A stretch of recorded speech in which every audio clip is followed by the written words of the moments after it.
मोर सुंदरता पछे जाऊ मोर सौंदर्य पछे नष्ट हो जाऊ किंतु मोर सौंदर्यता पाई बा मोर केशदान पाई गोटे हजि जाइथिबा हस सुखी जाइथिबा ओठरे पुणी थरे हस उठिछि। बहुत जेतेबेले आमे कैंसर पेशेंट को वी गुटे दिया करू कि देऊ तो सेतेबेले तांकर जो माने खुशीटा तो सेटा ही सेल्फ सैटिस्फैक्शन बहुत खुशी लागे। कथार अछि निजे करी कि अन्य को कुहाइबा लोक देखन कोन हिची कैंसर कहिले से माने भाबंदी आ किछि हमरो गोटे रोची mission smile on cancer patient cancer patient को मुहरे आमे केमिति हस फुटै परिबा महिला मानक मुहरे तो एटा गोटे प्रयास जारी रहिछि आगामी दिन मध्ये जारी रही। वर्ष को आपण मैडम केते जण पाखापाखि केशदान करंती 2024 रे पाखापाखि हमर 180 पाखापाखि डोनेट करचंदी 6-7 जण को चुटी हेले गोटे वीक तयारी हे। सर्वनिम्न केते लंबो चुटी को आमे केश को दान करि परिबा हमर मिनिमम टा रोज 12 इंच रो एबव जने डोनेट करि परिबो तो हम नार भी लोक कहे कि चुटी भी नै जाउचन केश को नै से माने करिवे कोन आपण तो बिक्री करूचंती काहे कि बाहर जदी जो ओडुआ चुटी जे बिक्री करूचंती से माने अधिक पैसा कि जो नॉर्मली हम इंडस्ट्री जो हॉलीवुड बॉलीवुड रे से माने भी पिंदुचंती तो हमें देखुछु केमिति हम चुटीटा जाकि ठीक ठाक जगह पहुँचू आ तैयार करूँ आ फ्री ऑफ कॉस्ट में कैंसर पेशेंट को प्रोवाइड करूँ उपहार दूँ कहीं जिते कैंसर हो जन को से शारीरिक क्षेत्र में मानसिक क्षेत्र में बहुत वीक हो जाए आम केमी मोटिवेट करी सपोर्ट करवा कैंसर हेले तो देखो गवर्नमेंट तो गुड़ाए सपोर्ट मिलूँ तापर भी लोक कौड़ी जमी बिक्री कर दौरान कौड़ी जमी बंधा पकाउंट कौड़ी गहना बिक्री कर दौरान एमती बहुत माने फाइनेंशियली बहुत से माने प्रॉब्लम रे पड़ती कैंसर पेशेंट को मुहरे जो आम हस फुटेबार प्रयास रही तो सहीटा केमती वीक आम दिया करोजु बोली लोक मान पाखरे जमती कैंसर माँ मान पाखरे केमती खबरटा आमर पहुँचू आ अधिक मात्रा रे से माने रिक्वेस्ट करंतु आमे वीक तांको पाखरे पहुँची पारू एति मोर 2025 रो लक्ष्य आमर गोटे नारा रही केश थिले दियंतु केश नथिले नियंतु। नमस्कार जय श्री जगन्नाथ पॉडकास्ट विथ देवाशीष आउ एक नूतन अध्याय को आपण मानकु स्वागत। दर्शक बंधु आज आम पॉडकास्ट रो जे अतिथि अछंती जेउथि पई आम पॉडकास्ट को आपण अनेक सारा भल पाइबा दैछंती से भली जने अतिथि मैडम हरप्रिया नायक। मैडम आपन को स्वागत। भल अछंती भल अछंती। दर्शक बंधु मु मैडम को विषय रे खाली एतिकी कहिया पई चाहिबी जेते बेले जने कर्कट रोग रे पीड़ित हुए बा कैंसर रोग रे आक्रांत हुए सेते बेले केमोलाइट पड़े केमोथेरापी निया जाए आउ जो रोगी को ऊपरे केमोलाइट पड़े से रोगी सबुतक केश झोड़ी जाए सेते बेले से मानसिक स्तर रे अनेक दुर्बल हो जाती। कैंसर रोग जतिके कष्ट देउथाए ताठारु अधिक कष्ट तांको मानसिक स्तर रे से पांती जेते बेले आईना आगरे से छिड़ा हुंती मुंडरे केश न थाए। दर्शक बंधु से भली स्थिति रे कैंसर पीड़िता लोक मानक पई पीड़ित लोक मानक पई मानसिक स्तर रे से माने केभली सुदृढ़ रहिबे से माने केमिति पूर्व भली सुंदर देखाबे सेथि पई जणे प्रथमे अंटा भिड़िथिले जहांको ना हेउची मैडम हरप्रिया नायक। निजर सबुतक केश काटी जे कैंसर रोगी पई डोनेशन करथिले बा डोनेट करथिले से होचंती मैडम हरप्रिया नायक। मैडम आपनको स्वागत पुणी थरे आपनको ये महान कर्तव्य को आमे नमस्कार करी प्रभु श्री जगन्नाथଙ୍କ पाखरे आपनकर दीर्घायु कामना करी आज पॉडकास्ट को आरंभ करूछु। एमिति गोटे नियारा चिंताधारा केमती आउ केबे आरंभ होइथिला मैडम? प्रथमे मु देखिली जणे कैंसर पेशेंट से तार केस जड़ी जाइतिला से बाहर को बाहर एक संकोच अनुभव करथुले तो सेते बेले मते कोठी ना कोठी गोटे माने भाबिथिली जे किछि करबी तो ता परे परे मु निजे केश दान करथिली कथार अछि निजे करी कि अन्य को कुहाइबा तो सेईटा ही मु सब बेले मो लाइफ रे सब बेले पालन करे। तो प्रथमे मु केश दान करथिली मते देखि कि कंटिन्यू एजब केश दान करचंती तार सहित आमे सेई केश को नै कि वीक तयारी करी कि कैंसर पेशेंट को दउचु जहा कि आमर गोटे रोची mission smile on cancer patient cancer patient को मुहरे आमे केमिति हस फुटै परिबा महिला मानक मुहरे तो एटा गोटे प्रयास जारी रही आगामी दिन जारी रहिबो। मैडम आपण केते थरो एमती केश दान करछंती? मो गोटिए थरो दान करछि तो पुणी गोटे थरो दान माने जेतल पूरा लंडा हे जेथिले मैडम ଟୋଟାଲ ନଣ୍ଡା ହେଇଥିଲି। ହଁ ତା ସହିତ ମୋ ନଣଦ ବି ସେଇ ସେମ୍ ଡେରେ ଆମେ 2 ଜଣ ଯାକ ଡୋନେଟ୍ କରିଥିଲୁ। କାହିଁକିନା ଯେତେବେଳେ ଜଣେ ବିବାହିତ ମହିଳା ଆଉ କେଶ ଦାନ କରିବାଟା ଟିକେ କେଉଁଠି ନା କେଉଁଠି ଶାଶୁଘର କେହି ସପୋର୍ଟ କରିବେ ନ କରିବେ, ତ ସେଥିପାଇଁ ମୁଁ ଆମ ନଣଦ ଆଉ ମୁଁ ମିଶିକି ଡୋନେଟ୍ କରିବା ପାଇଁ ଡିସିସନ୍ ନେଇଥିଲୁ। ତାପରେ ଶାଶୁଙ୍କ ସହିତ କଥା ହେଲୁ, କନଭିନ୍ସ କଲୁ, ହଜବେଣ୍ଡ ବି କନଭିନ୍ସ ହେଲେ, ଘରର ସମସ୍ତ ସଦସ୍ୟ କନଭିନ୍ସ ହେଲା ପରେ ଆମେ 2 ଜଣ ଏକା ସାଙ୍ଗରେ ଡୋନେଟ୍ କରିଥିଲୁ। ଯାହାକି ତ ସେବେଠୁ କଣ୍ଟିନ୍ୟୁ ଗୋଟେ ଚାଲିଛି। ଭଗବାନଙ୍କର ଇଚ୍ଛା ଥିଲା କି ଏଇଟା ଏଇ କାର୍ଯ୍ୟଟା ହୁଏ ତ ଆରମ୍ଭ ହେବ ଆମରି ମାନେ ମାଧ୍ୟମରେ, ତ ସେବେଠୁ କଣ୍ଟିନ୍ୟୁ ଚାଲିଛି ହିଁ ଚାଲିଛି। ଯେବେ ପ୍ରଥମେ ଆପଣ ଆଉ ଆପଣଙ୍କ ନଣନ୍ଦ ଲଣ୍ଡା ହେଲେ ସେ କେଶଟି କେମିତି କ'ଣ ଡୋନେସନ୍ ହେଇଥିଲା ମ୍ୟାଡ଼ାମ୍? ତ ମୁଁ ଯେତେବେଳେ କେଶ ଦାନ କଲି ତା ପୂର୍ବରୁ ମୋତେ 4-5 ମାସ ମୋତେ ଖୋଜିକି ମାନେ ଲାଗିଥିଲି ଯେ ମୁଁ କୋଉଠିକି ଡୋନେଟ୍ କଲେ ଠିକ୍ ଜାଗାରେ ଯାଇକି ଚୁଟିଟା ପହଞ୍ଚିବ। ତ ସେଇଟା ବାଟ ମାରଣ ହେଇଯିବାର କିଛି ସନ୍ଦେହ ଥାଏ କି? ବହୁତ ସମ୍ଭାବନା ଅଛି ଆଉ ସେମିତି ବି ହଉଛି ଗୁଡ଼ାଏ। ମାନେ ଆପଣ ଯୋଉ ରୋଗୀଙ୍କ ପାଇଁ ଚୁଟି ବା କେଶ ଦାନ କରୁଛନ୍ତି ସେ ରୋଗୀଙ୍କ ପାଖରେ ପହଞ୍ଚି ପାରୁନାହିଁ। ସେ ମାନେ ବାଟକୁ ଆସିବା ତା ପୂର୍ବରୁ ଆମେ ଜାଣିବା ଯେ ଆପଣ କେମିତି କ'ଣ ଦେଇଥିଲେ। ହଁ, ତ 4-5 ମାସ ମୁଁ ଖୋଜିକି ଯାହା ହଉ କଷ୍ଟମଷ୍ଟେ ଗୋଟେ ମୁମ୍ବାଇରେ ଗୋଟେ ମଦର ଚାରିଟେବଲ୍ ଟ୍ରଷ୍ଟ ଗୋଟେ ଥିଲା, ତାର ସହିତ ଜଣେ ବନ୍ଧୁ ମୋର ସେଠି ଚିହ୍ନା ହେଇଥିଲେ ମୁମ୍ବାଇରେ। ତ ତାଙ୍କୁ ମୁଁ ତାଙ୍କ ସହିତ କଥା ହେଇକି ମୋତେ ହିଁ ଲାଗିଥିଲା ଯେ ଏଇଠିକି ଡୋନେଟ୍ କଲେ ଠିକ୍ ଅଛି, ଆମ ଚୁଟି ଯାଇକି ପହଞ୍ଚି ପାରିବ ଆଉ କ୍ୟାନ୍ସର ପେସେଣ୍ଟଙ୍କ ମୁଣ୍ଡରେ ଲାଗିପାରିବ। ତ ଯାହା ହଉ ସେଇ ଚୁଟିକୁ ଆମେ ପଠେଇଥିଲୁ। ପଠେଇବା ପରେ ସେଇଟା ଆକ୍ଚୁଆଲି ୱିକ୍ ତିଆରି କରାଯାଏ। ୱିକ୍ ତିଆରି କରିକି ତାପରେ ଯେତେବେଳେ ଆମର କ୍ୟାନ୍ସର ପେସେଣ୍ଟ ଯେଉଁ କେମୋ ନେଲା ପରେ ହେୟାର ଲସ୍ ହେଇଯାଉଛି, ତ ତାଙ୍କୁ ଉଦାହରଣ ସ୍ୱରୂପ ମାନେ ଉପହାର ସ୍ୱରୂପ ପ୍ରଦାନ କରାଯାଇଥାଏ, ସେମାନେ ପିନ୍ଧନ୍ତି। ଆପଣଙ୍କ କେଶ ଜଣେ ମାନେ ଓଠରୁ ହସି ଯାଇଥିବା ହସ ଫେରେଇ ପାରିଛି। ତ ଆପଣ ଜାଣିଛନ୍ତି ସେ ମାନେ ରାତିରେ ଶୋଇଲା ବେଳେ ଏକୁଟିଆ ବସି ଭାବିଲା ବେଳେ ଆପଣ କେବେ ଭାବନ୍ତିନି ଯାହା ହଉ ଅନ୍ତତଃ ପକ୍ଷେ ମୋର ସୁନ୍ଦରତା ପଛେ ଯାଉ, ମୋର ସୌନ୍ଦର୍ଯ୍ୟ ପଛେ ନଷ୍ଟ ହୋଇଯାଉ, କିନ୍ତୁ ମୋର ସୌନ୍ଦର୍ଯ୍ୟତା ପାଇଁ ବା ମୋର କେଶଦାନ ପାଇଁ ଗୋଟେ ହଜି ଯାଇଥିବା ହସ, ଶୁଖି ଯାଇଥିବା ଓଠରେ ପୁଣି ଥରେ ହସ ଉଠିଛି। ଆପଣ ଭାବନ୍ତି? ନିହାତି ଭାବରେ ବହୁତ ଯେତେବେଳେ ଆମେ କ୍ୟାନ୍ସର ପେସେଣ୍ଟକୁ ୱିକ୍ ଗୋଟେ ଦିଆ କରୁ କି ଦେଉ, ତ ସେତେବେଳେ ତାଙ୍କର ଯୋଉ ମାନେ ଖୁସିଟା, ତ ସେଇଟା ହିଁ ସେଲ୍ଫ ସାଟିସ୍ଫାକ୍ସନ୍, ବହୁତ ଖୁସି ଲାଗେ। ଯାହା ଆପଣ ଜାଣିଛନ୍ତି ଆପଣଙ୍କ କେଶ କାହା ମୁଣ୍ଡରେ ଲାଗିଥିଲା ନା ସେମିତି କିଛି ଖବର ନଥାଏ? ସେମିତି ନାହିଁ, କାରଣ ଯେତେବେଳେ ଆମେ ୱିକ୍ଟା ତିଆରି ହେଉଛି ମିନିମମ୍ଟା ହେଉଛି ମାନେ 40, ଆମେ ନିଜେ ଯେତେବେଳେ ଡୋନେଟ୍ କରୁଛନ୍ତି ସେତେବେଳେ ଆମ ଚୁଟିଟା ହେଉଛି 40ରୁ 50 ଗ୍ରାମ। ଆଚ୍ଛା, ଯେତେବେଳେ 300 ଗ୍ରାମ ଚୁଟି ହବ, ଆଭରେଜ 300 ଗ୍ରାମ ଚୁଟି ହବ, ତ ସେତେବେଳେ ଗୋଟେ ୱିକ୍ ତିଆରି ହେଇପାରିବ। ତାର ସହିତ ଲେନ୍ଥକୁ ବି ମଧ୍ୟ ଲକ୍ଷ୍ୟ କରାଯାଏ।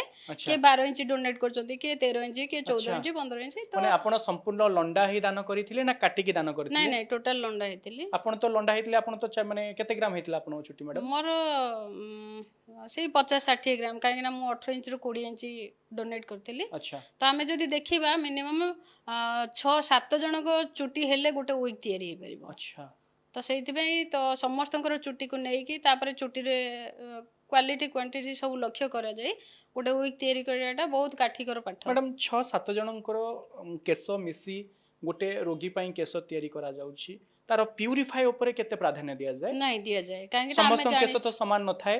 ପୁଣି ଗୋଟେ ରୋଗୀ ପିନ୍ଧିବ ସେ କେଶକୁ ବା ରୋଗୀକୁ ଡୋନେଟ୍ କରାଯାଉଛି, ତାର କ'ଣ ତାର ପ୍ରୋସେସ କ'ଣ ଥାଏ ମ୍ୟାଡାମ? ପ୍ରୋସେସ୍ ଅଛି, କାହିଁକିନା ଯେତେବେଳେ ଆମେ ବି ଜାଣିଛୁ ଯେତେବେଳେ କ୍ୟାନ୍ସର ପେସେଣ୍ଟ ଜଣେ କ୍ୟାନ୍ସର ହେଉଛି, ଇନଫେକ୍ସନଟା ତାଙ୍କୁ ବହୁତ ଇଏ କରାଯାଏ। ତ ସେଇ ଦୃଷ୍ଟିରୁ ଆମେ ଦେଖନ୍ତି କେମିତି ଠିକ୍ ଠାକ୍ ତିଆରି କରାଯାଇପାରିବ, କାହିଁକିନା ପ୍ୟୁରିଫାଇ ହେଇକି ଆରାମସେ ଡକ୍ଟର ମାନେ ତାକୁ ସାର୍ଟିଫାଇଡ୍ କରନ୍ତି। ଡକ୍ଟର ସାର୍ଟିଫାଇଡ୍ ନୁହଁ, ଆମର ସ୍ୱତନ୍ତ୍ର ଅଛନ୍ତି ଜଣେ ତିଆରି କରିବାକୁ। ଆଚ୍ଛା, ତ ସିଏ ହିଁ ତିଆରି କରନ୍ତି। ଆମର ଆକ୍ଚୁଆଲି ଆମର ସୋପୋଭା ଟ୍ରଷ୍ଟ, ଓଡ଼ିଶାରେ ଆମେ ସୋପୋଭା ଟ୍ରଷ୍ଟ ଥ୍ରୁରୁ ଆମେ ଡୋନେଟ୍ କରୁଛୁ। ଏଇ ଯେଉଁ କେଶଦାନ ଡ୍ରାଇଭ୍ ଚାଲିଛି, ତ ଏକୁ ଆମେ ହାଇଦ୍ରାବାଦର ଗୋଟେ ହାଇଦ୍ରାବାଦ ହେୟାର ଡୋନେସନକୁ ପଠାଉଛୁ, ଯାହାକି ସେଠି ଆମର ତିଆରି କରାଯାଉଛି।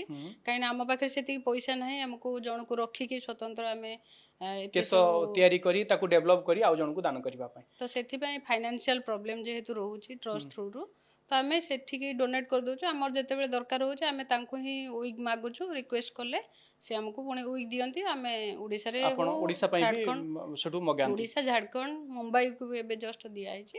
ତ ଯୋଉଠୁ ରିକ୍ୱେଷ୍ଟ ଆସେ। ଆପଣ ମ୍ୟାଡାମ କେତେ ଜଣ ପାଖାପାଖି କେଶ ଦାନ କରନ୍ତି? ପାଖାପାଖି ଏଇ ତ ଯଦି ଦେଖିବା 2024 ପାଖାପାଖି ଆମର 180 ପାଖାପାଖି ଡୋନେଟ୍ କରିଛନ୍ତି। ତ ବର୍ଷକୁ ବର୍ଷକୁ ମାନେ ହଁ, ଏଇ 2024 2024 ବହୁତ ଅଧିକା ହେଇଛି 180। 180। ତା ଭିତରୁ ପାର୍ଲର ଭଉଣୀ ମାନେ ମଧ୍ୟ କିଛି ଡୋନେଟ୍ କରିଛନ୍ତି। ତା ସହିତ ଆମର କିଛି ଭଲ୍ୟୁଣ୍ଟିୟର ମଧ୍ୟ ଅଛନ୍ତି। ପାର୍ଲର ମାନେ ବି ସେମାନେ ହଁ ହଁ ସାହାଯ୍ୟରେ ହାତ ବଢେଇଲେଣି। ପାର୍ଲର ତ ମ୍ୟାଡାମ ମୋର ଲମ୍ବା କେଶ ଅଛି, ମୁଁ ପାର୍ଲରରେ ଯାଇ ଯୋଉ ଚୁଟି କାଟେ, ସର୍ବନିମ୍ନ କେତେ ଲମ୍ବ ଚୁଟିକୁ ଆମେ କେଶକୁ ଦାନ କରିପାରିବା? ଆମର ମିନିମମଟା ରହୁଛି 12 ଇଞ୍ଚ। 12 ଇଞ୍ଚରୁ ଏଭବ ଜଣେ ଡୋନେଟ୍ ହଁ କରିପାରିବ। ତ ଯେତେବେଳେ ବି କଟିଂ କରିବେ ସେ ତା ପୂର୍ବରୁ ସେମାନେ ୱାଶ କରିବେ। ୱାଶ କରିକି ତାପରେ ବେଣୀ ପକେଇକି କାଟନ୍ତୁ, ଆଇଦର କାଟି ସାରିକି ବେଣୀ ପକାନ୍ତୁ। ତ ପକେଇକି ଯେତେବେଳେ ୱିଗଟା ତିଆରି କରାଯାଉଛି, ତ ଯୋଉ ଚୁଟି ଗୁଡେ ମୁଡେ ହେଲାଠୁ ଟିକେ ୱିଗଟା ତିଆରି କରିବାକୁ ପ୍ରୋବ୍ଲେମ ହଉଛି। ତ ସେଥିପାଇଁ ବେଣୀ ପକେଇକି ହିଁ ଆମ ପାଖକୁ ଚୁଟିଟା ଯେମିତି ଆସିବାର ଅଛି। ତ ସେଇ ଚୁଟି ଆସିଲେ ଆମେ ୱିଗଟା ତିଆରି କରିବା ପାଇଁ ପ୍ରୋସେସ ଯାହା ରହୁଛି ସେ କରୁଛୁ। ଆପଣ ଯୋଉ କହିଲେ ମ୍ୟାଡାମ ବାଟ ମାରଣା ହେଉଛି, କେମିତି କଣ ବାଟ ମାରଣା ହୁଏ? ତ ଆକ୍ଚୁଆଲି ଦେଖନ୍ତୁ, ଭଲ ଅଛି ମାନେ ମନ୍ଦ ଅଛି, ହଁ ଚୋର ଅଛନ୍ତି ମାନେ ପୋଲିସ ପୋଲିସ ଅଛନ୍ତି। ଅଛନ୍ତି। ତ ସେଇଭଳିଆ ଆମେ ସିନା ଗୋଟେ ଆଜ ଏ ସୋସିଆଲ ୱାର୍କର ହିସାବରେ କି ଗୋଟେ ମଣିଷ ହିସାବରେ ଆମେ ଦେଖୁଛେ ଯେ କିଛି ଭଲ କରିବା ଉଦ୍ଦେଶ୍ୟରେ ଆମର ରହୁଛି।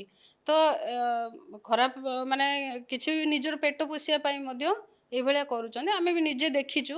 ତ ଆମ ନାଁରେ ବି ଲୋକ କହିକି ଚୁଟି ବି ନେଇଯାଉଛନ୍ତି। ଆମେ ବି ତ ସେଇଭଳିଆ ସେମାନେ ନେଇ କଣ କରନ୍ତି ମ୍ୟାଡାମ? ୱେଷ୍ଟର୍ଣ୍ଣ ଓଡ଼ିଶାରେ ସେଇଭଳିଆ ଘଟିଛି। ଆମେ ବି ନିଜେ ମାନେ ପ୍ରତ୍ୟକ୍ଷଦର୍ଶୀ। ତ ବାଟମାରଣା ନିଶ୍ଚୟ ରହୁଛି। ବାଟ ମାରଣା କେଶକୁ ନେଇକି ସେମାନେ କରିବେ କଣ? ଆପଣ ତ ଏକ ବିକ୍ରି ମହତ କରୁଛନ୍ତି, କାହିଁକି ନା ବାହାରେ ଯଦି ଯୋଉ ଅଡୁଆ ଚୁଟି ଯେ ବିକ୍ରି କରୁଛନ୍ତି, ସେମାନଙ୍କର ଅଧିକା ପଇସା। କି ଯୋଉ ନର୍ମାଲି ଆମେ ଇଣ୍ଡଷ୍ଟ୍ରି ଯୋଉ ହଲିଉଡ ବଲିଉଡରେ ସେମାନେ ବି ଆଚ୍ଛା, ପିନ୍ଧୁଛନ୍ତି। ଆପଣ କ୍ୟାନ୍ସର ରୋଗୀଙ୍କ ପାଇଁ ଦଉଛନ୍ତି, ସେମାନେ ଅଲିଉଡ ବଲିଉଡରେ କେଶ ଯାହାବି ହଉ ଲଗେଇବା ପାଇଁ ତାଙ୍କର, ଚେଷ୍ଟା ହଁ, କରୁଛନ୍ତି। ତାଙ୍କର କୋଉଠି ନା କୋଉଠି କନେକ୍ସନ ରହୁଛି। କାହିଁକି ନା ଚୋର ଆଚ୍ଛା, ଯେତେବେଳେ ଚୋରି କରିବେ ତାର ତାର ବାଟଟା ନେଟୱାର୍କଟା ବି ରଖି ସେ ରଖିଥିବ। ବାସ୍। ହଁ ତ ସେଇଭଳିଆ ସେମାନେ ବି କିଛି ଅଛନ୍ତି, ସେଇଭଳିଆ ବି କିଛି କରୁଛନ୍ତି। କିନ୍ତୁ ଆମେ ଗୋଟେ ଭଗବାନଙ୍କ ଇଏ ଯେହେତୁ ଗୋଟେ ମଣିଷ ହେଇଛୁ, କି ଗୋଟେ ଭଲ କାମ କରିବାର ଉଦ୍ଦେଶ୍ୟ ନେଇଛୁ, ତ ଆମେ ଦେଖୁଛୁ କେମିତି ଆମ ଚୁଟିଟା ଯାଇକି ଠିକ ଠାକ ଜାଗାରେ ପହଞ୍ଚୁ, ଆଉ ୱିଗ ତିଆରି କରୁ, ଆଉ ଫ୍ରି ଅଫ କଷ୍ଟରେ ଆମେ କ୍ୟାନ୍ସର ପେସେଣ୍ଟକୁ ପ୍ରୋଭାଇଡ କରୁଛୁ କି ଉପହାର ଦଉଛୁ। ତ ମ୍ୟାଡାମ, ସେଇଟା ଏବେ ନଣନ୍ଦ ଆପଣଙ୍କ ସହିତ ଅଛନ୍ତି, ଅଛନ୍ତି। ସଂଗଠନଟା କାହାର? ତ ଆମେ ଯେତେବେଳେ MSW ମିଶିକି କରୁଥିଲୁ, ମାଷ୍ଟର ଅଫ୍ ସୋସିଆଲ ୱାର୍କ, ସେତେବେଳେ ଆମେ NGO ଗୋଟେ ଭାବନା ଆସୁଥିଲା। NGO କ'ଣ, ଟ୍ରଷ୍ଟ କ'ଣ। ତ ସେତେବେଳେ ପଢ଼ିବା ବେଳେ, ପାଠ ପଢ଼ିଲା ବେଳେ ଆମେ ଭାବିଲୁ ଗୋଟେ NGO ଗୋଟେ ଟ୍ରଷ୍ଟ ରେଜିଷ୍ଟ୍ରେସନ କରିଦେବୁ। ଆଉ 5-6 ଜଣ ପିଲା ମିଶିକି ଗୋଟେ ରେଜିଷ୍ଟ୍ରେସନ କରିଦେଇଥିଲୁ। ତାପରେ ଜଷ୍ଟ ଏମିତି ରେଜିଷ୍ଟ୍ରେସନ କରିବା ଭିତରେ କେଉଁଠି ବସ୍ତିରେ ଯାଇକି ବସ୍ତ୍ର ବାଣ୍ଟିବା କି ବଳକା ଖାଦ୍ୟ ବାଣ୍ଟିବା। ତାପରେ ଏଇ କୋରୋନା ସମୟରେ ବି କିଛି ମାନେ ଖାଦ୍ୟ ବଣ୍ଟନ କରାଯାଉଥିଲା।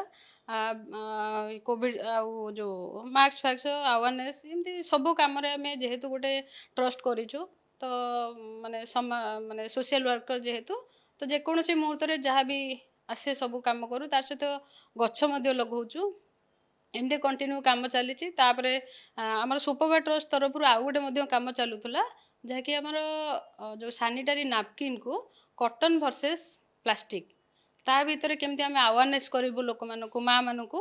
ଏଇ ଭୁବନେଶ୍ୱରରେ ଆମେ କାମ କରୁଥିଲୁ। ତା ସହିତ ତାଙ୍କୁ ଗୋଟେ ମାର୍କେଟିଂ ଲିଙ୍କେଜଟା ମଧ୍ୟ କରାଉଥିଲୁ। କାହିଁକିନା କଟନ ସାନିଟାରୀ ନାପକିନ୍କୁ ଆଣିକି SHG ମାଆ ମାନଙ୍କ ସହିତ କେମିତି ସେମାନେ ୟୁଜ୍ କରିବେ ଆଉ ପଇସା ଦୁଇଟା ଇନକମ୍ କରିପାରିବେ, ତା ଉପରେ ବି ମଧ୍ୟ ଆମେ ଗୋଟେ ଫୋକସ କରୁଥିଲେ। ପ୍ରୋଜେକ୍ଟ କରୁଥିଲୁ। ତ ସେଇଟା କଣ୍ଟିନ୍ୟୁ ଚାଲିଛି। ତା ସହିତ ହେୟାର ଡୋନେସନଟା ଆମର ଡିସେମ୍ବର 26 ତାରିଖ 2021ରୁ ଡୋନେଟ୍ କରିଥିଲୁ ଆମେ ନଣନ୍ଦଙ୍କର ମୋର। ଧୀରେ ଧୀରେ କଣ୍ଟିନ୍ୟୁ ଚାଲିଛି। ଆଉ ଆଗାମୀ ଦିନରେ ଏଇଟା ଲୋକମାନଙ୍କର ଭଲ ପାଇବା ରହୁଛି। ଆଉ ଲୋକମାନେ ହିଁ ଚାହୁଁଛନ୍ତି ଏଇଭଳିଆ ଖୋଜି ଖୋଜି କେଉଁଠୁ ନା କେଉଁଠି ମୋବାଇଲ ନମ୍ବର ପାଇକି କି ମେଲ୍ ଥ୍ରୁରେ ହଉ, ସୋସିଆଲ ମିଡ଼ିଆ ଥ୍ରୁରେ ହଉ, କଣ୍ଟାକ୍ଟ କରୁଛନ୍ତି ଯେ ଆମେ କେମିତି ହେୟାର ଡୋନେସନ୍ କରିବୁ। ତ ହେୟାର ଡୋନେସନ୍ଟା ଯେତିକି ଆମ ପାଇଁ ଇମ୍ପୋର୍ଟାଣ୍ଟ, ତାଠୁ ଆମେ ୱିଗ୍ଟା ଗୋଟେ କେମିତି କ୍ୟାନ୍ସର ପେସେଣ୍ଟଙ୍କ ପାଖରେ ପହଞ୍ଚେଇ ପାରିବୁ, ସେଇଟା ଆମ ପାଇଁ ଗୋଟେ ମାନେ ବେଶୀ ଇମ୍ପୋର୍ଟାଣ୍ଟ। ତ କଣ୍ଟିନ୍ୟୁ ଚାଲିଛି ଭଗବାନଙ୍କ ଦୟାରୁ। ଆଗାମୀ ଦିନରେ ମଧ୍ୟ ମ୍ୟାଡ଼ାମ, ଆପଣ ଆମ ଓଡ଼ିଶାରୁ ମାନେ କେଶ ସଂଗ୍ରହ କରୁଛନ୍ତି, ସେ କେଶ ହାଇଦ୍ରାବାଦକୁ ପଠାଉଛନ୍ତି। ହାଇଦ୍ରାବାଦରେ କେଶ ପ୍ୟୁରିଫାଇ ହେଇ ୱିଗ୍ ପ୍ରସ୍ତୁତ ହେଉଛି, ଦେଶ ବିଦେଶରେ ଲାଗୁଛି। ଆମ ଓଡ଼ିଶା ପାଇଁ ଆପଣ କେତେ ଲବି କରିକି ଆଣିଛନ୍ତି? 2024ରେ ଆପଣ ଯେମିତି ହିସାବ ଦେଉଥିଲେ 180 କେଶ ଦାନ କରିଛନ୍ତି, ସେମିତି ଆମ ଓଡ଼ିଶାରେ ବି କ୍ୟାନ୍ସର ରୋଗୀଙ୍କ ସଂଖ୍ୟା କିଛି କମ୍ ନୁହଁ। 2024ରେ କେତୋଟି କେଶ ଆପଣଙ୍କ ସଂଗଠନ ତରଫରୁ ଲୋକମାନଙ୍କୁ ଦେଇଛନ୍ତି? तो आमे 2024 रे डोनेट करचंती 180-85 हाँ किंतु आमे वीक देइछु 30 टी। वीक 30 टी आपण ओडिसा लोक माने हाँ समस्त तो वीक पिंधिया पे राजी होथिबे के हो नथिबे। हाँ तापर गोटे जेते पेशेंट मानक पाखु जाउची जेहेतु हमर महिला हम्म टिके लॉन्ग हेयर से माने चाहुचंती पिंधिया को हम्म छोट छोट वीक जेते 12 इंच जस्ट काटिक दे दिउचंती 12 इंच गोटे वीक तयारी कलाडू सी हार्डली 11 इंच 10 इंच हे जाउची हम्म तो सेते टिके माने पिंधिया पय भी नाराज होउचंती तो तांको पुणे एक्सचेंज करिके जेमति से माने सैटिस्फाई हेई परिबे आमे तांको वीक टे भलो वीक टे पहुंचे परिबा से माने गुडे खुशी हेई परिबे ସେଥିପାଇଁ ଯାହା ବି କଷ୍ଟ ହଉଛି ଆମକୁ ହିଁ କରିବାକୁ ପଡୁଛି କାହିଁକି ନା ତାଙ୍କ ମୁହଁରେ ଆମେ ହସ ଫୁଟେଇବା ପାଇଁ ଯୋଉ ପଦକ୍ଷେପ ନେଇଛୁ ତ मैडम ए हस फुटेଇବା ପାଇଁ କିଛି ପଇସାର ଆବଶ୍ୟକତା ପଡୁଥିବ ଏତେ ନହେଲେ ବି କିଛି ପଇସାର ଆବଶ୍ୟକତା ପଡୁଥିବ ଏ ପଇସାଟି କେମିତି କଣ ସଂଘର୍ଷ ମାନେ ସଂଗ୍ରହ କରାଯାଏ। ତ ଆମେ ଯୋଉ ସୁପପା ଟ୍ରଷ୍ଟ ତରଫରୁ ଆମେ ବି ଯେତିକି ମେମ୍ବର ଅଛୁ କିଛି କିଛି କଲେକ୍ସନ କରିକି ଦଉ ଆଉ ସେତିକି ଆମେ ଚାହୁଁନା ଯେ କାହାକୁ ମାନେ ଫଣ୍ଡିଂ କେମିତି କରିବୁ ହଁ କି କାହାକୁ ମାଗିବୁ ହାତ ସରକାର ପତେଇକି ସାହାଯ୍ୟ ସହଯୋଗ ଏଥିପ୍ରତି କରନ୍ତି ନା ନାହିଁ। କିଛି ସେମିତି ସରକାର ପାଖରେ ହୁଏ ତ ପହଞ୍ଚି ନାହିଁ କିନ୍ତୁ ଆମର ଜଷ୍ଟ କିଛି ଦିନ ପୂର୍ବରୁ ଜଣେ ଭଦ୍ରକର ଅଙ୍କିତା ବୋଲି ଝିଅ ଜଣେ ଡୋନେଟ୍ କରିଥିଲେ ଯାହାକି ଆମର ସୂର୍ଯ୍ୟବଂଶୀ ଭାଇ ତାଙ୍କୁ ହଁ ହିଁ କିଛି ମାନେ ପୁରସ୍କାର କରିଥିଲେ ଆଉ ତାଙ୍କୁ ପାଠ ପଢେଇବା ପାଇଁ ଇଏ କରିଥିଲେ କେଶଦାନ ପାଇଁ ହିଁ ସେ ଟିକେ ସୂର୍ଯ୍ୟବଂଶୀ ଭାଇ ତାଙ୍କର ମାନେ ଲିଙ୍କ ହେଇଯାଇଛି ଅବଶ୍ୟ ସୂର୍ଯ୍ୟବଂଶୀ ଭାଇଙ୍କ ସହିତ ହୁଏତ ଫ୍ୟୁଚରରେ ଯଦି ସେମିତି କିଛି ଅପରଚୁନିଟି ଆସେ କି ଆମେ ଯାଇକି ଯଦି କିଛି କରିବାର ପ୍ଲାନିଂ ତ ଅଛି କିନ୍ତୁ ଧୀରେ ଧୀରେ ଆମେ ଚାହୁଁଛୁ सरकार स्तରରେ ବା ସରକାରୀ ଅଧିକାରୀଙ୍କ ପାଖରେ ମନ୍ତ୍ରୀଙ୍କ ପାଖରେ ଆପଣଙ୍କର ଏ ପ୍ରୋଜେକ୍ଟ କୁ ପହଞ୍ଚେଇବାର ଆବଶ୍ୟକତା ଅଛି। ଅଛି ନିହାତି ଭାବରେ କାହିଁକି ନା ଆମେ କିଛି ଖରାପ କାମ କରୁନୁ ଭଲ କାମ ହିଁ କରୁଛୁ ଆଶା ଅଛି ନିହାତି ଗଭର୍ଣ୍ଣମେଣ୍ଟ ର ହଉ କି ଆମର ଲୋକମାନଙ୍କର ସରକାର ପ୍ରୋତ୍ସାହନ ମିଳିଲେ ଆଉ ଟିକେ କାର୍ଯ୍ୟ ଆଗକୁ ଯିବ। ମ୍ୟାଡାମ ଯୋଉ ହାତ ଗଣତି ଯୋଉ ବନ୍ଧୁ ମାନଙ୍କର କଥା କହିଲେ 17-18 ଜଣ ଆମେ ଅଛୁ ସାହାଯ୍ୟ ସହଯୋଗରେ ହାତ ବଢାଉଛୁ ଆପଣ କଣ କାମ କରନ୍ତି ମ୍ୟାଡାମ। ହଁ କି କାମ କରନ୍ତି ଆପଣ। ମୁଁ ଗୋଟେ ପ୍ରାଇଭେଟ କମ୍ପାନୀରେ ଜବ୍ କରୁଛି ଆଚ୍ଛା ତାର ସହିତ ନିଜେ ବି ଗୋଟେ ଜନସେବା କେନ୍ଦ୍ର କରିଛି ମୋର ଜନସେବା କେନ୍ଦ୍ରରୁ ଯେତିକି ପଇସା ଆସେ ମୁଁ ଏଇ ହେୟାର ଡୋନେସନ ପଟେ ଲଗାଏ କାହିଁକି ନା ତା ସହିତ ବି ପର୍ସନାଲ ଇଏ ସାଲାରୀରୁ ବି କିଛି ଲଗାଏ ତ ମାନେ ସମସ୍ତେ ଯଦି କମ୍ପାନୀ ଗୋଟେ କରୁଛି ଯେତେବେଳେ କାମ କରୁଛି ତାର କିଛି ପ୍ରଫିଟ ଯେମିତି CSR ବାବଦରେ ସିଏ ବି କିଛି ଇଏ କରୁଛି ତ ମୁଁ ବି ଭାବିଲି ମୁଁ ଯଦି ସମାଜରୁ କିଛି ପଇସା ରୋଜଗାର କରୁଛି ସେ ପଇସାର ମୋର ବି ଅଧିକାର ବି କିଛି ସମାଜ ପାଇଁ ଅଛି କର୍ତ୍ତବ୍ୟ ଅଛି ତ ସେଇ ଦୃଷ୍ଟିରୁ ମୁଁ ହିଁ କିଛି ପଇସା ମହାନ ଚିନ୍ତାଧାରା ଏ ମହତ ଚିନ୍ତାଧାରା ମାନେ କଲେଜ ପଢିବା ଠାରୁ ଆସିଥିଲା ନା ପରିବାରରେ କେହି ସମାଜସେବୀ ଥିଲେ ବା ତାଙ୍କ ଠାରୁ ଆପଣ ପ୍ରେରଣା ପାଇଥିଲେ। ମୋ ବାବା ହଉଛନ୍ତି ସାଇ ଡିଭୋଟି ସାଇ ବାବାଙ୍କର ଭକ୍ତ। ଆଚ୍ଛା ତ ଆମ ଗାଁରେ ବି ସାଇ ବାବାଙ୍କର ମନ୍ଦିର ଥିଲା ଆଉ ଛୋଟବେଳୁ ବାବା ବି ମନ୍ଦିର ଯାଆନ୍ତି ଆଉ ମୁଁ ବି ତାଙ୍କ ସହିତ ଯାଏ ଆମ ଘରେ ସମସ୍ତେ ବି ଠାକୁରଙ୍କର ସେବାଟାକୁ ଆପଣ ଦେଖିଛନ୍ତି ସେବା ସେଠୁ ସେବା ସାଇ ବାବାଙ୍କର ଡିଭୋଟି ଯିଏ ରହିବେ ସାଇ ଭକ୍ତ ତାଙ୍କର ବି ସେବା କାର୍ଯ୍ୟ ପଡେ ତ ସେତେବେଳେ ବାବା ଯାଆନ୍ତି ସେତେବେଳେ ସେବା କରିବାକୁ ମୁଁ ବି ସେଇଠୁ ଶିଖିଛି ସେବା କଣ ଆକ୍ଚୁଆଲି ଧୀରେ ଧୀରେ ଯାଉଥିଲେ ଜାଣୁଥିଲେ ମୁଁ ଏମିତି ତାପରେ ଯେତେବେଳେ 2009-10ରେ ମୋର ହେତୁ ଆସିଲା ଯେ ସେବା କଣ ଆକ୍ଚୁଆଲି ଧୀରେ ଧୀରେ ଗ୍ରାଜୁଏସନ ସରିବା 2012-13ରେ ମୁଁ MSW ଆଡମିସନ କରିଥିଲି ତ କଣ୍ଟିନ୍ୟୁ ଚାଲିଛି ଗୋଟେ ପ୍ରୋସେସ ଧାରାବାହିକ ଭାବରେ ଚାଲିଛି। ମ୍ୟାଡାମ ଜନସେବା କେନ୍ଦ୍ରରେ କେତେବେଳେ ସମୟ ଦିଅନ୍ତି ନା ସ୍ୱାମୀ ଜନସେବା କେନ୍ଦ୍ରରେ ବସନ୍ତି କେତେବେଳେ ପ୍ରାଇଭେଟ ଚାକିରି କରନ୍ତି 8 ଘଣ୍ଟା ଚାକିରି କେତେବେଳେ 8 ଘଣ୍ଟା ଚାକିରି କରନ୍ତି କେତେବେଳେ ଦୋକାନ ଖୋଲନ୍ତି ବା କେତେବେଳେ ପୁଣି ଇଏ ସବୁ ସେବା କରନ୍ତି କେମିତି କଣ ସମୟ ହୁଏ। ତ ଘରୁ ତ ବାହାରି ଆସେ ଅଫିସ ଯାହା ବେଲେ ଅଫିସଟା ଆଗ ପ୍ରାୟୋରିଟି ଅଫିସ କେତେବେଳେ ଥାଏ ଅଫିସ 9:30 ରୁ 6 9:30 ରୁ 6 ତାହେଲେ ଜନସେବା କେନ୍ଦ୍ର କେତେବେଳେ ଖୋଲନ୍ତି ରାତିରେ ହିଁ କାମ କରେ ସବୁ ରାତି କେତେଟାରେ ମାନେ ସ୍ୱାମୀ କଣ କରନ୍ତି ସି ବିଜନେସ କରନ୍ତି ତା ସହିତ ଇଲେକ୍ଟ୍ରିକାଲ କାମ ବି କରନ୍ତି। ଆଚ୍ଛା ତ ତାଙ୍କର ସପୋର୍ଟ ମୁଁ କେବେ ଲୋଡେନି ମାନେ ଜନସେବା କେନ୍ଦ୍ର ଆପଣଙ୍କର ଆପଣ ହିଁ ରାତିରେ ଖୋଲନ୍ତି ଅଫିସ ରୁ ଭୁବନେଶ୍ୱରରେ ଚାକିରି ଭୁବନେଶ୍ୱର ଚାକିରିରେ ଆପଣ 6ଟା 6:30 ରୁ ବାହାରିଲେ ଘରେ ତ ପହଞ୍ଚୁଥିବେ ରାତି 8:30 ଖଣ୍ଡେ ବେଳେ ପହଞ୍ଚୁଥିବେ 7:30 8ଟା ହେଇଯାଉଛି ସ୍କୁଟି ନେଇକି ଯିବା ଆସିବା କରନ୍ତି ମ୍ୟାଡାମ ସ୍କୁଟି ନହେଲେ ଘର ଜଟଣୀ ବୋଧୁଏ ଜଟଣୀରେ ପହଞ୍ଚିବେ ପୁଣି ଦୋକାନ ଖୋଲିବେ ଦୋକାନ ନୁହଁ ଆମ ଘରେ ସେଟଅପଟା ଆମ ଘରେ ତ ଘରେ ବି କିଛି କାମ ପେଣ୍ଡିଂ ଥାଏ ଶାଶୁଘର ବି କିଛି କାମ ଅଛି କାହିଁକି ନା ଘରେ ଯେହେତୁ ରହୁଛନ୍ତି ଛୋଟ ଝିଅ ମୋର ଅଛି ଖାଇବା ଆପଣ ଗୋଟେ ଝିଅଟେ ବି ଅଛି କେତେ ବର୍ଷର ମ୍ୟାଡାମ ଝିଅଟି ତାକୁ 4 ବର୍ଷର ଝିଅ ଜନସେବା କେନ୍ଦ୍ର ପ୍ରାଇଭେଟ ଚାକିରି ଏପଟେ ସମାଜ ସେବା ଆପଣଙ୍କୁ ମାନେ ପୁରା ବ୍ୟସ୍ତ ଲାଗେନି ସବୁ କିଛି ଠିକ ଠାକ ହେଇଯାଏ କିଛି ଅସୁବିଧା ହୁଏନି କାହିଁକିନା ଆମେ କୌଣସି ଖରାପ ଇଏରେ ନାହାନ୍ତି ଭଗବାନ ଯୋଉ ପଟେ ଭଗବାନ ଶକ୍ତି ଦଉଛନ୍ତି ତ ନିହାତି ତ ଆଉ ଗୋଟେ ବଡ କଥା ହଉଛି ମୁଁ ମାନେ ନିଜେ ଉପଲବ୍ଧ କରିଛି ଯେତେବେଳେ ଆମେ ଗୋଟେ ପ୍ରୋବ୍ଲେମରେ ପଡେ ମୁଁ ଯେକୌଣସି ପ୍ରୋବ୍ଲେମରେ ବି ପଡିଲେ ମନେକର ଯୋଉ ମୁଁ ଯାଉଛି ରାସ୍ତାରେ ଗୋଟେ ବସ୍ ଫସ୍ ଆସୁନି କିଛି କି ଗାଡି କିଛି ଗୋଟେ ପ୍ରୋବ୍ଲେମ ହେଇଯାଇଛି ମାନେ ଭଗବାନ କାହା ମାଧ୍ୟମରେ ହିଁ ମତେ ସାହାଯ୍ୟ କରନ୍ତି ସେଇଟା ମୁଁ ବହୁତ ଥର ଫିଲ୍ କରିଛି ଆଉ ମୋର ଗୋଟେ ମାନେ ଲାଇଫରେ ମୁଁ ଏମିତି ଭାବେ ମୁଁ ଯଦି କାହାକୁ କିଛି ସାହାଯ୍ୟ କରୁଛି ଭଗବାନ କାହା ଥ୍ରୁରେ ହିଁ ମତେ ସାହାଯ୍ୟ କରିବେ ତ ସେଇଟାକୁ ହିଁ ମୁଁ ସବୁବେଳେ ମାନିକି ଚାଲିଲେ ମୁଁ ଯଦି ସମସ୍ତଙ୍କର ଭଲ କରିବି ମାନେ ମୋ ପାଇଁ ଭଗବାନ ହିଁ ଯୋଉ ପଟେ ହେଲେ ଭଲ ହିଁ ରଖିଥିବେ ଶାଶୁଘର କିଛି ଖରାପ ନୁହଁ ସେମାନଙ୍କର ସପୋର୍ଟ ପାଇଁ ମୁଁ ଆଜି ଏଇଠି ପହଞ୍ଚିଛି ତା ସହିତ ମାନେ ଦେଖିବାକୁ ଗଲେ ନଣନ୍ଦ ବିବାହିତ ମାନେ ବାହା ହେଲେଣି ତ ବିବାହିତ ମାନେ ଯେତେବେଳେ କେଶ ଦେଇଥିଲେ ସେତେବେଳେ ବାହା ହେଇଯାଇଥିଲେ ମାନେ ବିବାହିତା ନଣନ୍ଦଙ୍କୁ ଯେତେବେଳେ ବୁଝେଇଲେ ତାଙ୍କ ଶାଶୁଘର ତରଫରୁ କଣ ସବୁ ଥିଲା ନଣନ୍ଦ ଟିକେ ଜଷ୍ଟ ଇଏ ଥିଲେ ତାପରେ ସିଏ ବି ଜଣେ ସମାଜସେବୀ ଆଉ ତ ସେଇ ଦୃଷ୍ଟିରୁ ମାନେ ଟିକେ ଜଷ୍ଟ ହେଇଥିଲେ ତାପରେ ଠିକ ଠାକ ହେଇଗଲେ ଶାଶୁ ବି ଟିକେ ଯେତେବେଳେ ମୁଁ ନଣ୍ଡା ହବା ନିଷ୍ପତ୍ତି ନେଇଥିଲି ଶାଶୁ ଟିକେ କାହିଁକି ନା ତୁଳସୀ ଚଉରାରେ ହିନ୍ଦୁ ନାରୀ ତୁଳସୀ ଚଉରାରେ ପାଣି ଦବ ମାନେ ମୁଣ୍ଡରେ ଓଢଣା ରହିବା ଦରକାର ତ ଓଢଣା ରହିବ ଚୁଟି ରହିବା ତ କିଛି ଆବଶ୍ୟକତା ନଥିଲା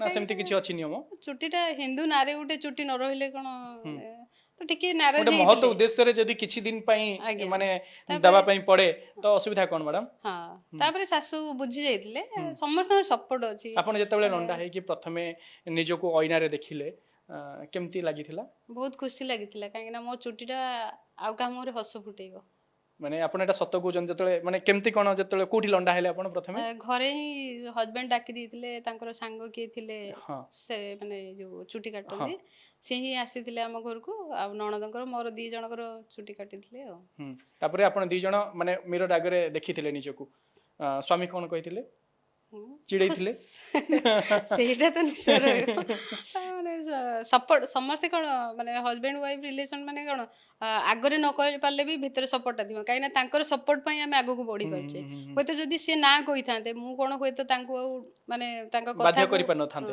କିନ୍ତୁ ସପୋର୍ଟଟା ରହିଛି ମ୍ୟାଡାମ ଇଏ ଥିଲା ଘର ଭିତରେ ଶାଶୁ ଅଇନା ଦେଖିବା ଏଟା ଚାରି କାନ୍ଥ ଭିତରେ ଥିଲା ଘରର ବୋହୂ ଯେତେବେଳେ ଲଣ୍ଡା ହେଇ ବାହାରକୁ ବାହାରିଲେ ଆପଣ ଚାକିରି କରିଛନ୍ତି ଜନସେବା କେନ୍ଦ୍ରରେ ମାନେ ତା ବି ଲୋକମାନଙ୍କ ସହିତ କାମ କରୁଛନ୍ତି ବାହାର ଲୋକ ଆପଣଙ୍କ ଜନସେବା କେନ୍ଦ୍ର ବା ଆପଣଙ୍କ ଘରକୁ ଆସୁଛନ୍ତି ଆପଣ ପ୍ରାଇଭେଟ ସେକ୍ଟରରେ କାମ କରୁଛନ୍ତି ଅଫିସକୁ ଆସୁଛନ୍ତି ଅଫିସରେ ଅନେକ ଲୋକଙ୍କ ସହିତ ମିଶୁଛନ୍ତି ସେ ଏକ୍ସପିରିଏନ୍ସଟା କେମିତି ଥିଲା ଯେତେବେଳେ ଚୁଟି ମୋର ନଥିଲା ଜଷ୍ଟ ମୁଁ କ୍ୟାପ୍ ୟୁଜ୍ କରୁଥିଲି ଆଉ ବେଳେ ବେଳେ ମୋର ଫିଲ୍ଡ ଭିଜିଟଟା ବେଶୀ ରହେ ମୁଁ ସେତେବେଳେ ଥିଲି ଯୋଡା କେନ୍ଦୁଝରରେ ଥିଲି ଜବ୍ କରୁଥିଲି ଯୋଡାରେ ତ ସେତେବେଳେ ଯେତେବେଳେ ମାନେ ସେଠି ଟ୍ରାଇବାଲ ମାନେ ବେଶୀ ଏରିଆ ସେଇ ଲୋକେସନକୁ ଆମକୁ ଫିଲ୍ଡ ଭିଜିଟ ରହୁଥିଲା ତ ସେତେବେଳେ ଯେତେବେଳେ ଲୋକ ଦେଖନ୍ତି କଣ ହେଇଛି କ୍ୟାନ୍ସର କହିଲେ ସେମାନେ ଭାବନ୍ତି ଆଉ କିଛି ମାନେ ସେମାନେ ଭାବନ୍ତି ଆପଣଙ୍କୁ କ୍ୟାନ୍ସର ହେଇଛି ଆପଣ କେମୋ ନେଇଛନ୍ତି ଆପଣଙ୍କର କେଶ ଝଡି ଯାଇଛି ସେଇଟା ହିଁ ଭାବନ୍ତି ତାପରେ ମୁଁ ଟିକେ ହସି ଦିଏ ତାପରେ କାହିଁ ହସିଲ ନା ମୁଁ ସେଇମାନଙ୍କ ପାଇଁ ଦାନ କରୁଛି ଚୁଟି ଦାନ କରୁଥିଲି ଏମିତି ଟ୍ରେନରେ ବି ବହୁତ ଟାଇମ ଟ୍ରେନରେ ଜର୍ଣ୍ଣି ସେମ ପରିସ୍ଥିତି ସେମ ପରିସ୍ଥିତି ଲୋକ ଉଠି ଯାଉଥିବେ ଡରିକି ଉଠି ଯାଏ କ୍ୱେଶ୍ଚନ ବି କରନ୍ତି କାହିଁକି ଲଣ୍ଡା ମାନେ ଡାଇରେକ୍ଟ ତ କରିହବନି ଡାଇରେକ୍ଟ କ୍ୱେଶ୍ଚନ ନ କରି ଆପଣ ଟ୍ରେନରେ ଯାଉଛନ୍ତି ମୁଁ ଦେଖିଦେଲି ଆପଣ ପାଖରେ ବସି ଆପଣ ଲଣ୍ଡା ହେଇଛନ୍ତି ମୋ ମନକୁ ଗୋଟେ ଝିଅଟା ସୁନ୍ଦର ଝିଅଟେ କାହିଁକି ଲଣ୍ଡା ହେଇଛି ତ କ୍ୟାନ୍ସର ଫ୍ୟାନ୍ସର ହେଇଥିବ ମତେ ଟିକେ ଡର ମାରୁଥିବ ମୁଁ ଦୌଡ଼ିକି ପଳେଇ ଯାଇଥିବି କାଳେ ସଂକ୍ରମଣ ହବ ତ ଏମିତି ହେଇଛି ନା କେବେ ସେମିତି ଭାବନା ଆସିଛି ଲୋକଙ୍କର ସାଇଡ ବି ହେଇଯାଇଛନ୍ତି ହେଲେ ପଚାରନ୍ତି କେହି ପଚାରନ୍ତି କେହି ସାଇଡ ବି ହେଇଯାଇଛନ୍ତି ଯୋଉମାନେ ପଚାରୁଛନ୍ତି ସେମାନଙ୍କୁ କାହିଁକି ନା ସମସ୍ତଙ୍କ ମନରେ ଏବେ ବି ଭୟଟା ଅଛି କ୍ୟାନ୍ସର ମାନେ ମାନେ ଗୋଟେ ଅଛୁଆଁ ରୋଗ କି ମାନେ ଭାବନା କିଛି କିଛି ଲୋକଙ୍କର ଅଛି କିନ୍ତୁ ସେମିତି ନ ଭାବିବାଟା ବହୁତ ବେଟର କାହିଁକି ନା କ୍ୟାନ୍ସର ଗୋଟେ ବଡିର ଗୋଟେ ପାର୍ଟକୁ ଡ୍ୟାମେଜ କରିଥାଏ କି ଅନ୍ୟ କୌଣସି କାରଣ ଥାଏ କିନ୍ତୁ ସେଥିରେ ଛୁଆଁ ଅଛୁଆଁ ସେ ସବୁ ତ କିଛି ନ ରହିବା ଦରକାର ଯଦି ଆମେ ସମାଜକୁ କହିବା ତ ସେଇଟା ନ ରଖନ୍ତୁ ଆଉ ଗୋଟେ ଫିଲିଙ୍ଗସ୍ ଯୋଉ ରଖୁଛନ୍ତି କ୍ୟାନ୍ସର ହେଇଗଲେ ଯୋଉ ତାଙ୍କୁ ଅଚାନକ ଭାବରେ ଅନେଇବା କି ଗୋଟେ ମନରେ ଗୋଟେ ଘୃଣା ଭାବ ଆଣିବା ହଁ ମାନେ ଏକ୍ସପେକ୍ଟେସନ ମାନେ ଯୋଉ ଅନେଇବାର ଚାହାଣୀଟା ଗୋଟେ ଅଲଗା ପ୍ରକାର ଆସିଯିବା ମୁଁ ଏତିକି ମାନେ ସମସ୍ତଙ୍କୁ ଅନୁରୋଧ କରୁଛି ତ ସେଇଭଳିଆ ଯେମିତି ଭାବନା ନ ରଖନ୍ତୁ କାହିଁକିନା ଯେତେବେଳେ କ୍ୟାନ୍ସର ହେଇଛି ଜଣକୁ ସେ ଶାରୀରିକ କ୍ଷେତ୍ରରେ ମାନସିକ କ୍ଷେତ୍ରରେ ବହୁତ ୱିକ୍ ହେଇଯାଇଥାଏ ତାଙ୍କୁ ଆମେ କେମିତି ମୋଟିଭେଟ କରିକି ସପୋର୍ଟ କରିବା ଅନେକ ଉଦାହରଣ ବି ଅଛି ମାନସିକ ସ୍ତରରେ ସତେଜ ହେଇକି ସେମାନେ କ୍ୟାନ୍ସରକୁ ବି ହରେଇଛନ୍ତି ମାରାତ୍ମକ ରୋଗକୁ ବି ହରେଇଛନ୍ତି ତ ସେଇଟା ଆମେ ତାଙ୍କୁ କେମିତି ମୋଟିଭେଟ କରେଇବା ତ ଆମେ ତାଙ୍କୁ କେମିତି ଆଜ ଗୋଟେ ମଣିଷ ହିସାବରେ ତାଙ୍କୁ କେମିତି ସପୋର୍ଟ କରିବା तो ସେଇଟା ଯଦି ଆମେ ଯଦି ଜଣକୁ କାହାକୁ ମୋଟିଭେଟ୍ କରୁଛେ ହୁଏତ ମାନେ ତାକୁ ତ ଟିକେ ଆଟଲିଷ୍ଟ ଆଶ୍ୱସ୍ତ ମିଳୁଛି। ମ୍ୟାଡ଼ାମ ଆପଣ ଏଥିରେ ମୋ କଥାରେ ଟିକେ ଏକମତ ହେବେ ବୋଲି ମୋର ଯାହା ଆଶା। ଯେତେବେଳେ ଜଣେ କ୍ୟାନ୍ସର ରୋଗରେ ପୀଡ଼ିତ ହୁଏ ତାକୁ ଯେତେବେଳେ ସେ ନିଜେ ଜାଣେ ଯେ ମୁଁ କ୍ୟାନ୍ସର ରୋଗରେ ପୀଡ଼ିତ, ସେ ରୋଗ ତାକୁ ଯେତିକି ଯନ୍ତ୍ରଣା ନ ଦିଏ ତା ମାନସିକ ସ୍ତରରେ ଦୁର୍ବଳତା ତାକୁ ସେତିକି ଯନ୍ତ୍ରଣା ଦିଏ। ନିହାତି ନିହାତି ଠିକ କଥା ବୋଧେ। ଠିକ କଥା। ଆଉ ସେ ମାନସିକ ସ୍ତରରେ ଦୁର୍ବଳ ହେତୁ ସେ ଆହୁରି ଦୁର୍ବଳ ହେଇଯାଏ ଆଉ ପ୍ରାଣ ବି ଚାଲିଯାଏ।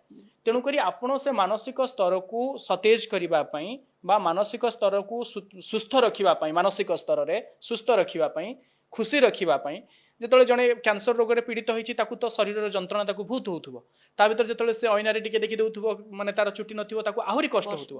ସେଇଥିପାଇଁ ଆପଣ ଏ ପଦକ୍ଷେପଟେ ନେଲେ।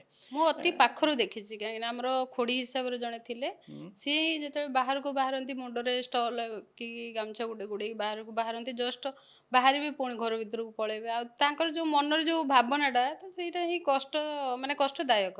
ମ୍ୟାଡ଼ାମ ଆପଣ ଯେତେବେଳେ କେଶ ଦାନ କରିବା ପାଇଁ ଯାଆନ୍ତି ଲୋକଙ୍କୁ ବୁଝାନ୍ତି ତାଙ୍କ ଘରର ସ୍ଥିତି କ'ଣ ସବୁ କେମିତି କ'ଣ ସବୁ ଥାଏ କେଶ ଲଗେଇବା ପୂର୍ବରୁ ବା ଇଏ ମାନେ କେଶ ଲଗେଇବା ପାଇଁ ସେମାନେ କେତେ ଗ୍ରହଣ କରନ୍ତି ଆପଣମାନଙ୍କ କଥାକୁ? ଧର ଗୋଟେ ରୁରାଲ ମାନେ ଲୋକାଲ ଏରିଆରେ ଆପଣ ଖବର ପାଇକି ଗଲେ ନା ଡାକିଲେ ଆପଣ ଯାଆନ୍ତି? ନାଇଁ ନା, ଆମେ ଖବର ପାଇଲୁ, ସେମାନେ ଆମକୁ କିଛି ବି ପ୍ରୋସେସ୍ ଅଛି ଟ୍ରଷ୍ଟ ତରଫରୁ, ଆମେ କିଛି ଡକୁମେଣ୍ଟ ତାଙ୍କ ରଖିବୁ, କଣ୍ଟାକ୍ଟକୁ ଆସିଯିବୁ। ହେଲା ପରେ ଆମେ ଯିଏ ମୁଁ କେତେବେଳେ ଯାଏ, ନହେଲେ ନାହିଁ ଆମର ଷ୍ଟାଫ୍ ଇଏ ଭଲେଣ୍ଟିୟର ବି ଅଛନ୍ତି, ତ ସେମାନେ ବି ନେଇକି ଯାଆନ୍ତି। ତ ଆମର ଧାରଣା ଥାଏ କି ଆମେ ତାଙ୍କୁ କେମିତି ଗୋଟେ ସାନ୍ତ୍ୱନା ଦେବାର ଅଛି, ତାପରେ ତାଙ୍କ ମାନେ ଫ୍ୟାମିଲି ସହିତ ବି ମିଶିବାର ଅଛି।